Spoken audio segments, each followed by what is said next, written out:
आज तो खुशी के मारे कावेरी जी फूले नहीं समा रही थी। पूरे घर में सुबह से इधर से उधर चक्री की तरह घूमकर काम कर रही थी। आज उनका पोता पूरा 1.25 महीने का हो गया था। उसके नामकरण के अवसर पर उनके बेटे बहू ने अपनी ऑफिस के दोस्तों और आस पड़ोस के लोगों के लिए एक पार्टी रखी थी। इसीलिए कावेरी जी मेहमानों की आओ भगत में मशगूल थी और मेहमानों के लिए गर्मा गर्म कॉफ़ी, चाय, नाश्ता रसोई में से लेकर आ रही थी। तभी अचानक उनका पैर किचन में पड़े हुए पानी पर फिसल गया और कावेरी जी के हाथ से कॉफ़ी की ट्रे छूटकर गिर गई। उन्होंने खुद को बड़ी ही मुश्किल से गिरते गिरते बचाया, लेकिन इस दौरान उनकी साड़ी पर कॉफ़ी गिर गई और दाग पड़ गए। इस समय उनकी बहू काजल गुस्से में तमकती हुई उनके पास आई और बजाय यह पूछने की कि कहीं उन्हें चोट तो नहीं आई, उनकी बहू चिल्लाते हुए कहने लगी, माँ जी, आप इतनी लापरवाह कैसे हो सकती हैं? आखिर आपका ध्यान कहाँ रहता है? बहू की बातें सुनकर कावेरी जी हैरानी से अपनी बहू की ओर देखने लगी। फिर बहू बोली, अरे ऐसे क्या देख रही हैं? मैंने आपको अपनी इतनी महंगी साड़ी पहनने को दी और आपने उसे खराब कर दिया। यह साड़ी मुझे मेरे पति ने हमारी पहली एनिवर्सरी पर दी थी। जानती हैं कितनी महंगी साड़ी है? आपको तो कपड़े पहनने की बिल्कुल भी तमीज़ नहीं है। अरे कभी सपने में भी सोची है इतनी महंगी साड़ी पहनने की? बाहर खड़ी सारे मेहमान ही काजल की बातों को सुन रहे थे। तभी कावेरी जी, जिन्हें अपनी बहू की बातें सुन अपराध बोध होने लगा था, कावेरी जी कहने लगी, नहीं बहू, मेरी कोई गलती नहीं है। मैं तो केवल चाय कॉफ़ी लेकर आ रही थी। इस दौरान मुझे पता ही नहीं चला कि कब मेरा पैर पानी पर चढ़ गया और यह सब हो गया। लेकिन उनकी बहू काजल कुछ सुनने को तैयार ही नहीं थी। वह मुंह बनाते हुए बोली, नहीं नहीं, आपकी गलती थोड़े ही है। दरअसल गलती तो मेरी है जो आपको इतनी महंगी साड़ी पहनने के लिए दे दी। आप इन साड़ियों के लायक हो ही नहीं। आपकी तो वह फटीचर सूती साड़ी पहनने की ही औकात है। सामने से उनका बेटा पंकज भी गुस्सा करते हुए कहने लगा, माँ, इतनी महंगी साड़ी पहनी थी तो थोड़ा ध्यान से काम करना चाहिए था। अब देखो बेचारी काजल की पूरी साड़ी खराब हो गई। सभी मेहमानों की नज़र कावेरी जी पर थी। अपने बेटे और बहू द्वारा बोले गए इतने कड़वे शब्दों से आहत होकर कावेरी जी से अब रुका नहीं गया। वह अपनी नज़रें झुकाए अपने कमरे में जाकर बैठ गई। गरम गरम कॉफ़ी गिरने के कारण कावेरी जी के हाथों में छाले पड़ गए थे, जिस पर किसी का ध्यान नहीं गया था।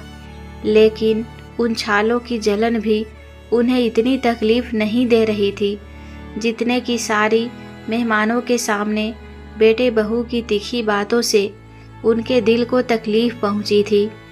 रह रह कर कावेरी जी की आंखों से आंसू बहते जा रहे थे।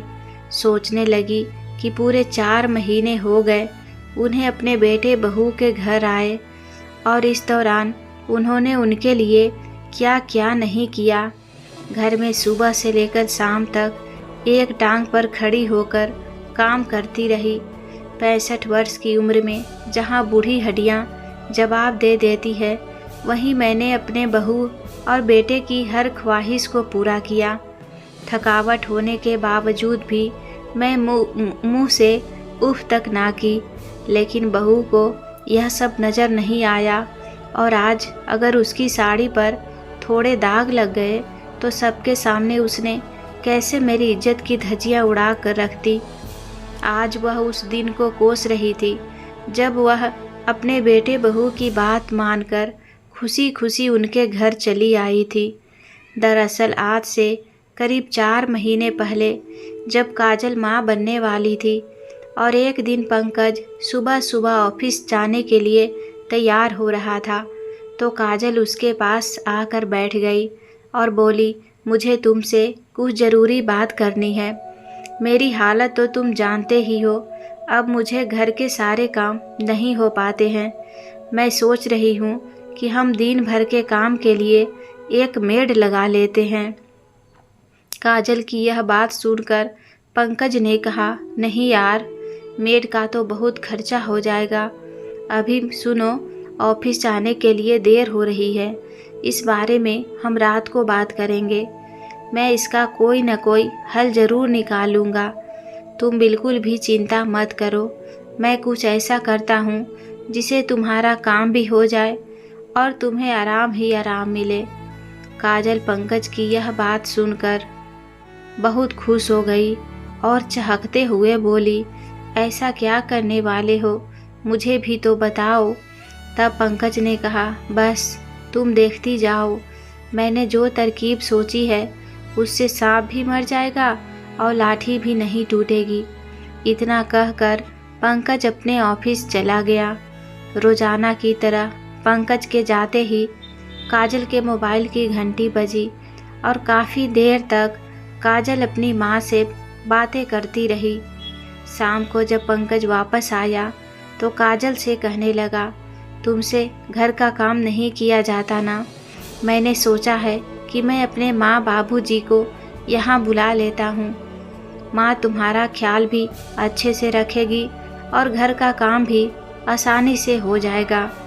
अपने सास ससुर को बुलाने का नाम सुनकर काजल मुंह बना ली और कहने लगी, ये तरकीब निकाली थी तुमने, जब तुम्हारे माँ बाबूजी यहाँ रहेंगे तभी कितना खर्चा हो जाएगा, इस बारे में तुमने नहीं सोचा क्या? अरे काजल, इसकी चिंता करने की तुम्हें कोई ज़रूरत नहीं है। माँ हमारे घर का सारा काम अच्छे से कर लेगी और बाद में बच्चे का पालने के लिए भी हम माँ को इसी घर में रखेंगे। तुम्हें बच्चे को पालने के लिए आया और घर के कामों के लिए काम वाली बाई की कोई ज़रूरत नहीं पड़ेगी। यह बात सुनकर काजल तपाक से बोली, अरे हाँ, यही बात तो मेरी माँ ने भी कही थी कि सासू माँ की होते हुए तुम्हें नौकरानी की क्या ही ज़रूरत है। तभी पंकज उसे प्रश्नवाचक नज़रों से देखने लगा तो काजल बोली, ओहो, मेरा मतलब है माँ का फ़ोन आया था। वह भी यही कह रही थी कि अपनी सास को पूरे 1 साल के लिए अपने घर पर बुला लेना। घर के काम से लेकर बच्चों को संभालने तक सारे काम वह करती रहेगी।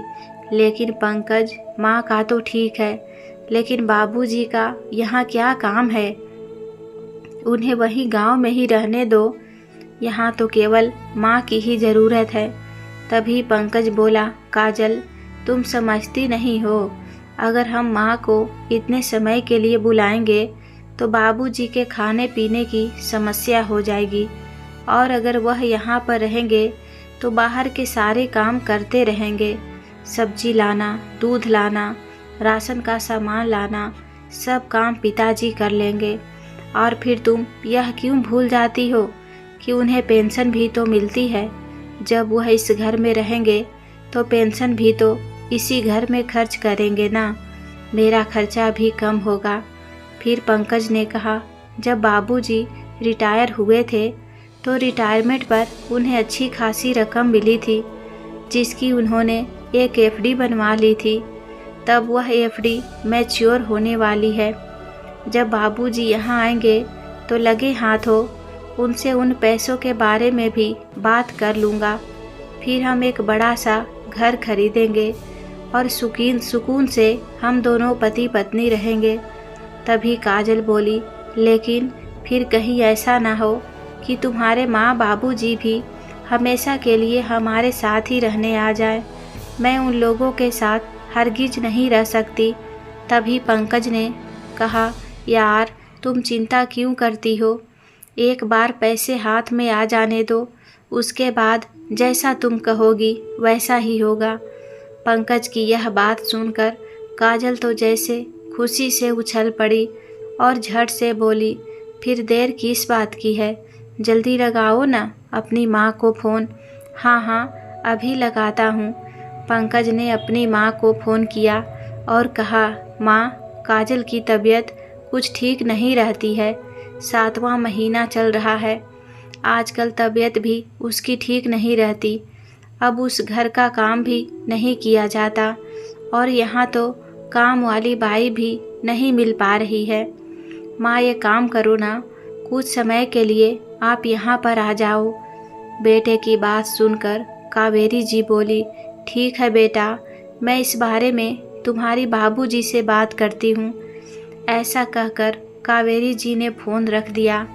शाम को जब जगदीश बाबू घर लौटे तो कावेरी जी उनसे कहने लगी, सुनिए जी, आपके बेटे का फ़ोन आया था। बता रहा था कि बहू की तबीयत ठीक नहीं रहती है। 2 महीने बाद उसकी डिलीवरी है और उन्हें कोई मेड भी नहीं मिल पा रही, इसीलिए उन्होंने हम लोगों को बुलाया है।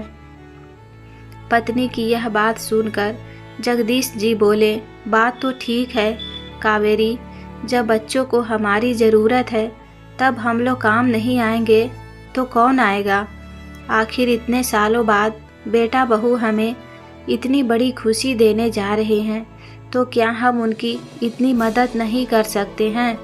वहाँ बहू को परेशानी हो रही होगी। तुम जल्दी से सामान पैक करो और वहाँ चलने की तैयारी करो। अपने पति की यह बात सुनकर कावेरी जी खुश हो गई। उन्होंने तुरंत अपने बेटे को फ़ोन किया और उत्साह से बोली, बेटा, हम 1-2 दिन में ही तुम्हारे पास पहुँच जाएंगे।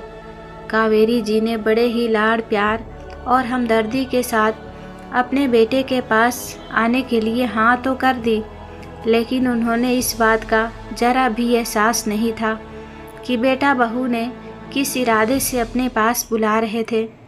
3 दिन के बाद कावेरी जी और जगदीश जी अपने बेटे बहू के पास बड़े शहर में पहुंच गए।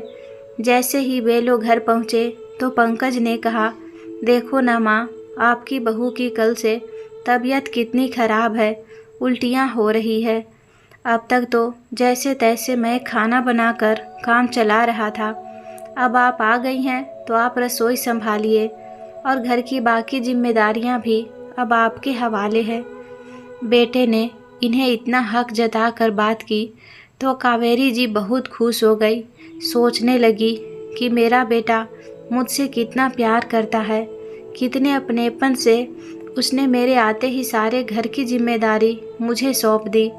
पहुंचते ही कावेरी जी ने घर का सारा कार्य संभाल दिया और पूरे घर का काम करने लगी। सुबह के रास्ते से लेकर रात के खाने तक का सारा काम कावेरी जी अकेले ही संभालती थी। अपने पत्नी को दिन रात काम में जुटे हुए देखा। जगदीश जी उनसे कहने लगे, अरे भाग्यवान, तुम पूरा दिन काम ही में ही लगी रहती हो, कहीं अपनी तबीयत खराब मत कर लेना।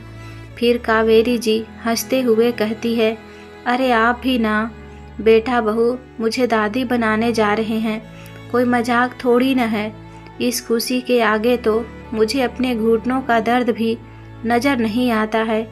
एक बार सब कुछ निपट जाए तो मेरी चिंता ख़त्म होगी। तभी कमरे से काजल की आवाज़ आई, माँ जी, मेरे लिए चाय बना देना। उसी समय पंकज भी ऑफिस के लिए तैयार हो गया। माँ, मेरा नाश्ता कहाँ है? कावेरी जी फिर से काम करने में जुट गई। आखिरकार वह समय भी आ गया जब घर में एक नन्हा मेहमान आ गया। सभी लोग खुशी से फूले नहीं समा रहे थे और कावेरी जी तो दादी बनने की खुशी में अपनी सारी थकावट ही भूल गई थी। बड़ी खुशी खुशी अपनी बहू की सेवा करती जा रही थी। उसी समय से खाने के लिए पौष्टिक भोजन देती, बच्चों की जैतून का तेल से मालिश करती और माँ बेटे दोनों का बहुत अच्छे से ख्याल रखती। एक दिन कावेरी जी और जगदीश जी अपने पोते को गोद में लेकर उसे खूब लाड़ प्यार जता रहे थे। वह दोनों तो उसकी बलाएं ही लेते जा रहे थे। तभी उनका बेटा पंकज उनके पास आया और अपने पिता से कहने लगा, बाबूजी, आप तो जानते हैं कि हमें एक बड़ा घर लेना है।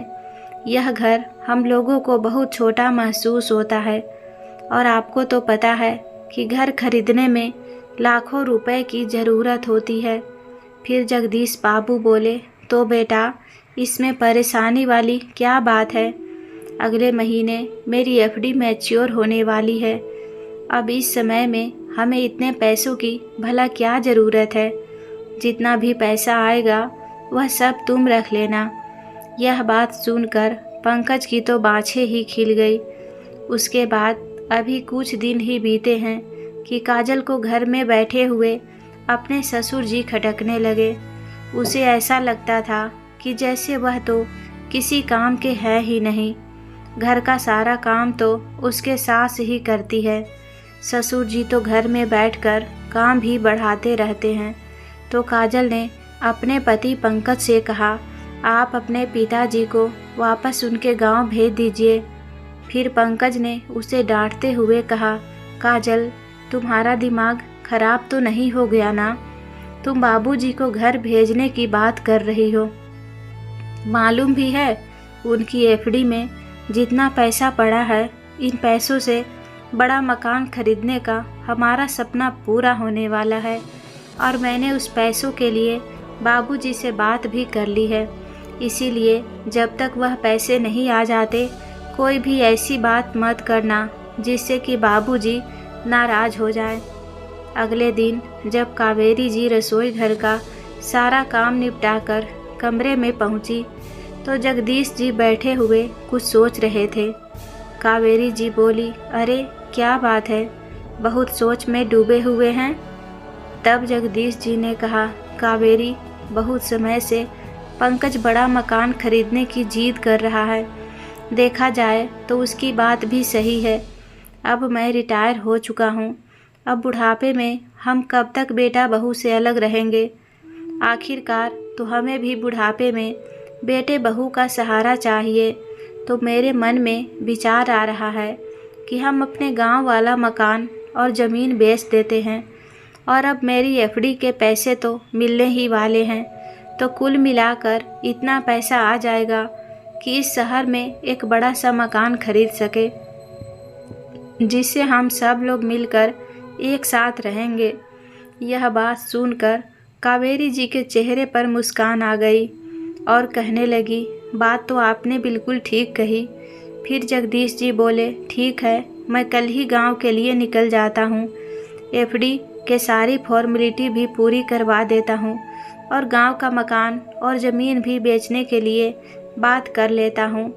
इस सब काम में एक सप्ताह तो लग ही जाएगा। फिर कावेरी जी ने कहा, लेकिन अगले सप्ताह तो बच्चे के नामकरण की खुशी में घर में एक पार्टी है। अरे कावेरी, अगले हफ्ते तक तो मैं सब काम करके वापस आ जाऊंगा, तुम चिंता मत करो। अगले दिन जगदीश जी गांव के लिए निकल गए। उनके बेटा बहू गांव का मकान बेचने और एफडी के पैसे आने की बात सुनकर बहुत खुश हो गए। वह दोनों खुली आंखों से बड़े आलीशान मकान के सपने देखने लगे। एक दिन की बात है, जब कावेरी जी रसोई घर में काम करके बाहर आई, तभी उन्होंने मुन्ने की रोने की आवाज़ सुनी। वह तुरंत दौड़ी दौड़ी गई और उसे अपनी गोद में उठा लिया। अचानक उनकी बहू गुस्से में बोली, माँ जी, आपने मुन्ने के बिना हाथ धोए उठा लिया कैसे? क्या आपको इतना भी नहीं मालूम कि इससे इन्फेक्शन हो जाता है? आगे से मुन्ने के गोद में उठाना हो तो सैनिटाइजर से हाथ साफ कर लिया करो। कावेरी जी बहू के मुंह से ऐसी बातें सुनकर निशब्द रह गई। उन्हें हैरानी तो इस बात की थी कि उनकी बहू यह सब बातें उनके बेटे पंकज के सामने कह रही थी, लेकिन पंकज ने उसे एक शब्द तक नहीं कहा। धीरे धीरे दिन बीतते गए और कावेरी जी की बहू काजल इसी तरह उनके किसी न किसी काम में कोई न कोई कमी निकालती रहती और उनका बेटा मुख दर्शक बनकर यूं ही देखता रहता। जब मुन्ना 1.25 महीने का हो गया तो पंकज और काजल एक पार्टी का आयोजन किया। पार्टी वाले दिन कावेरी जी की बहू काजल उनके पास आई और कहने लगी, माँ जी, आपके पास तो कोई अच्छी सी साड़ी भी नहीं है जो आप आज पार्टी पर पहन सके। जो साड़ी आप गांव से लेकर आई थी वह सब पुराने डिजाइन की सस्ती सी साड़ियां हैं। अगर आप अपनी पुरानी सी सूती साड़ी पहनकर हमारे मेहमानों के सामने आएंगे तो हमारी क्या इज्जत रह जाएगी। तो आप एक काम कीजिए, आज आप पार्टी के लिए मेरी साड़ी पहन लीजिए, लेकिन संभाल कर पहनना, क्योंकि यह साड़ियाँ मेरे पति ने दी है जो कि मेरे लिए बहुत ही कीमती है। ध्यान रखना इस साड़ी पर कोई दाग ना पड़े। कावेरी जी ने कहा, ठीक है बेटा, अगर तुम कहती हो तो मैं तुम्हारी साड़ी पहन लूँगी, लेकिन ज़्यादा महंगी साड़ी मत देना, कोई हल्की सी साड़ी देना, तभी मैं पहनूंगी। काजल ने अपनी अलमारी में से एक साड़ी निकालकर अपनी सास को देते हुए कहा, लो माँ जी, आप यह साड़ी पहन लेना। ऐसी साड़ी तो आपने कभी ज़िंदगी में नहीं पहनी होगी जैसी मैं आज आपको पहनने के लिए दे रही हूँ। बहू की यह बातें कावेरी जी के मन ही मन दर्द दे रही थी। अपनी बहू की साड़ी पहनने का उनका बिल्कुल भी मन नहीं था, लेकिन उनके पास और कोई चारा भी तो नहीं था, इसीलिए उन्होंने मजबूरी में बहू की साड़ी पहन ली। शाम को पार्टी के दौरान उनके बेटा बहू सभी मेहमानों के साथ हंसने बोलने में व्यस्त थे। उधर कावेरी जी भाग दौड़ करते हुए सारा काम संभाल रही थी। उनके पति जगदीश जी पार्टी में शामिल नहीं हुए थे, क्योंकि जिस कार्य के लिए वह गांव गए थे उसमें अभी 2 दिनों का समय और लगना था। सभी मेहमानों की खातिरदारी करते करते कावेरी जी को थकावट महसूस हो रही थी। इस दौरान उनका पैर रसोई घर में पड़े हुए पानी पर फिसल गया और चाय कॉफ़ी उनकी साड़ी पर गिर गई। उसके बाद तो उनके बेटा बहू सभी लोगों के सामने अपनी माँ को खूब खरी खोटी सुनाने लगे। ऐसे अपमान भरे शब्द सुनकर उनकी आंखों से आंसू थमने का नाम नहीं ले रहे थे। वह बिना खाना खाए अपने कमरे में चली गई और बहू की साड़ी को उतार कर एक तरफ रख दिया। पार्टी के बाद उन्होंने अपनी बहू से कहा, बहू, मैं कल तुम्हारी साड़ी साफ करके तुम्हें दे दूंगी। तो काजल गुस्से से बोली, कोई ज़रूरत नहीं है इतनी मेहरबानी करने की। मैं अपनी साड़ी को घर पर नहीं धोती हूँ, मैं अपनी साड़ियाँ को ड्राई क्लीन करवाती हूँ। एक साड़ी को ड्राई क्लीन करवाने का खर्च 1000 रुपये आता है। मैं आपकी तरह सस्ती फटीचर साड़ियाँ नहीं पहनती हूँ। बहू की यह बातें सुनकर कावेरी जी स्वयं को बहुत अपमानित महसूस कर रही थी। अब उनका घर में बिल्कुल भी मन नहीं लग रहा था।